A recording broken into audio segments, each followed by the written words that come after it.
In this video, we are going to learn about chromosomal disorders, how this chromosomal disorder happens. Before starting, I'll tell you what is this. Chromosomal beta disorders तब आते हैं जब chromosome का कुछ segment, for example crossing over हो रही है, उस वक्त उसको साइनेप्सिस के दौरान, क्रॉसिंग ओवर के दौरान अलग होना था, एक्सचेंज होना था, नहीं हुआ, कुछ पार्ट अटैच रह गया, तो कहीं पर मोर नंबर ऑफ क्रोमोसोम हो जाता है तो कहीं पर कम हो जाता है। तो मतलब basically this is all because of somewhere addition somewhere deletion is happening. ठीक है, तो ये इसका बेसिक प्रिंसिपल है। Okay, now let's start. Chromosomal disorders are caused due to absence or excess of abnormal arrangement of one or more chromosome। तो ये होता क्यों है? क्योंकि एब्सेंस या फिर कहीं पर नहीं है, कहीं पर एक्सेस है, कहीं पर एबनॉर्मल अरेंजमेंट हो गया क्रोमोसोम का। Some common example of chromosomal disorders are as follow. पहला है इस कैटेगरी में एन्यूप्लॉइडी। ठीक है, एन्यूप्लॉइडी बेसिकली क्या होता है बेटा? इट इन्वॉल्व्स द एडिशन और डिलीशन। तो पहली चीज इसमें देखिए, या तो कुछ प्लस या फिर कुछ माइनस ऑफ वन और few chromosomes from the usual diploid set of chromosome. जो डिप्लॉयड सेट ऑफ क्रोमोसोम होता है उसमें कुछ ऐड हो गया या फिर कुछ माइनस हो गया। Sometimes the two homologous chromosomes of a particular pair fail to separate in meiosis one. मतलब उनको मियोसिस वन में जो सेपरेट होना था तो वो कुछ फेलियर हो जाता है जिसमें वो सेपरेट नहीं हो पाए। और two sister chromatids fail to separate in meiosis two, या फिर वो मियोसिस टू में जो सिस्टर क्रोमैटिड्स होते हैं वो अलग नहीं हो पाए। This is called non disjunction. इसी को नॉन डिसजंक्शन बोलते हैं, जो कि आपने बेसिकली देखा क्लिन-फ्लिंटर सिंड्रोम, टर्नर सिंड्रोम में। ठीक है, and it's result is that one gamete receive both the chromosomes of the pair. मतलब पेयर में जो उनको अलग अलग होना था वो अलग नहीं हुए, पूरा पेयर एक ही साथ चला गया एक गैमेट में, and the other gamete is left without that particular chromosome. और दूसरे गैमेट में वो क्रोमोसोम गया ही नहीं। ठीक है, ये आप देख लीजिए, इसमें आपको दिखाया गया है। ये देखिए, नॉन डिसजंक्शन इन मियोसिस वन, यहाँ पे इनको इन दोनों को अलग होना था पर ये एक ही साथ चले गए। तो एक गैमेट में तो ये चले गए ऐसे, ये देखिए, एक दो तीन, थ्री विल बी देयर, और एक में एक हो गया तो डबल होने की बजाय वो बेचारा सिंगल ही रह गया। ठीक है, तो ये यहाँ पर ये देखिए, इसको ये फिर फर्दर आगे प्रोसेस में they it is going to separate, but here in this one, ये वाला जो है एक दो तीन हेयर, तो ये एक्सेस हो गया। एक्सेस होने की वजह से n+1 कहला गया, और क्योंकि ये नॉर्मल से ये माइनस में चला गया तो इसके पास जो 1 होना चाहिए था यूजुअल, वो भी नहीं है, तो ये n-1 हो गया। ठीक है, so an egg with no two homozygous chromosome से XX fertilised by the sperm. मतलब एक में सिंगल एक्स की बजाय डबल एक्स है वहाँ पे, क्योंकि वो अलग नहीं हुए।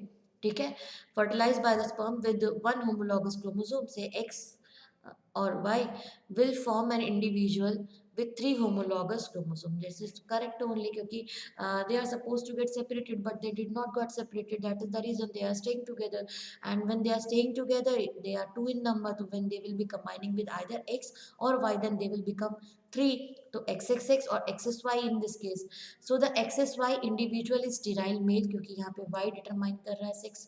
ठीक है, तो मेल होगा, and with many feminine features because it is having the double X, तो male with a feminine features आएगा यहाँ पे आपको।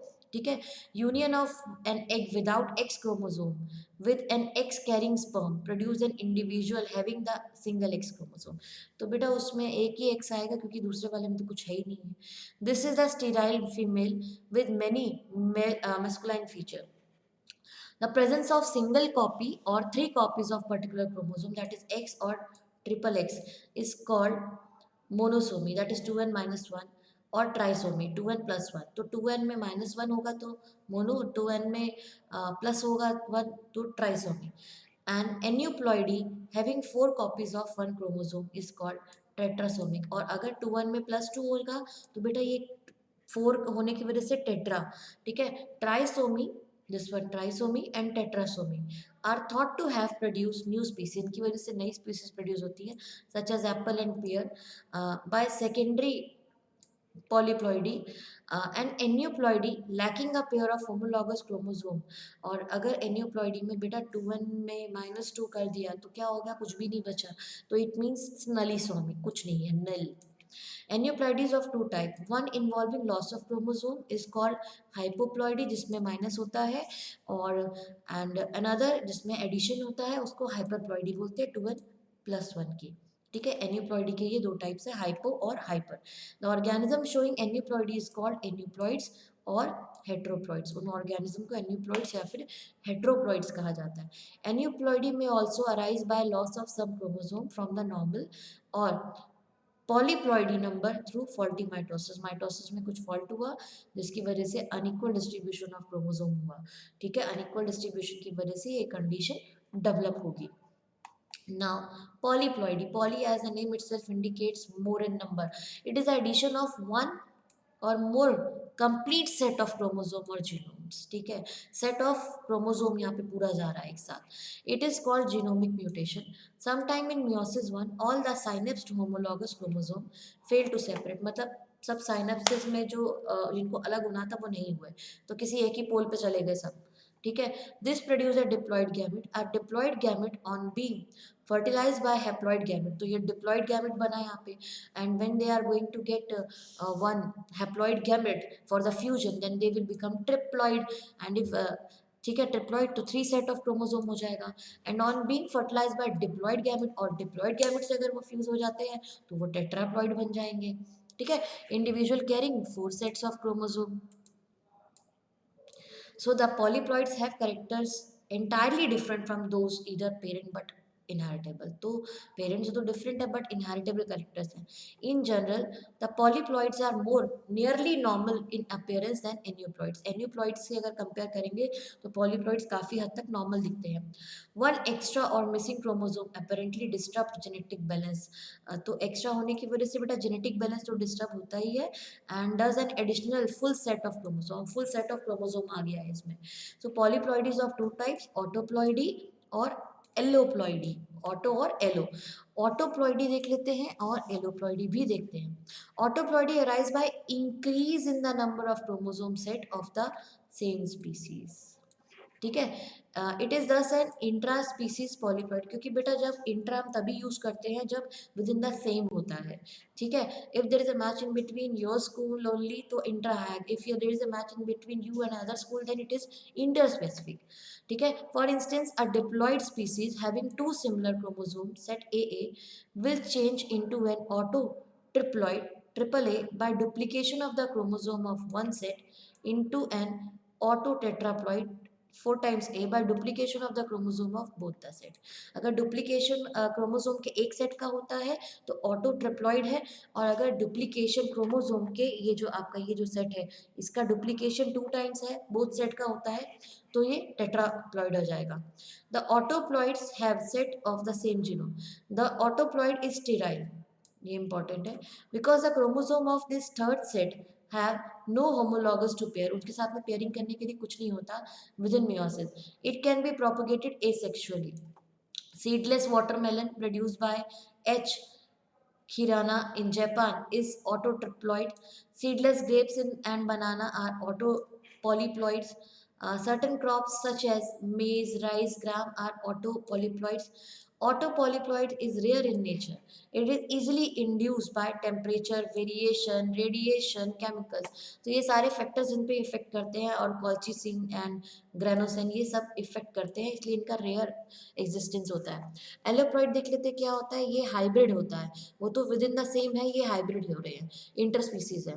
ठीक है, the eloplioids have multiple sets of two different genomes. They behave as new species. यहाँ पे नई species बनती है, वो same species रहती है। Hexaploid wheat, tetraploid American cotton.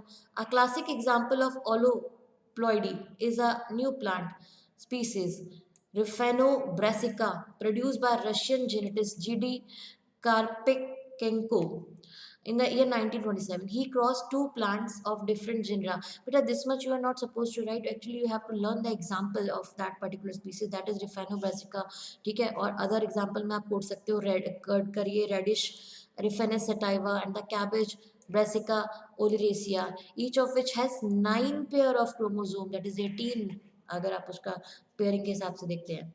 The hybrid produce were diploid having 9 chromosome.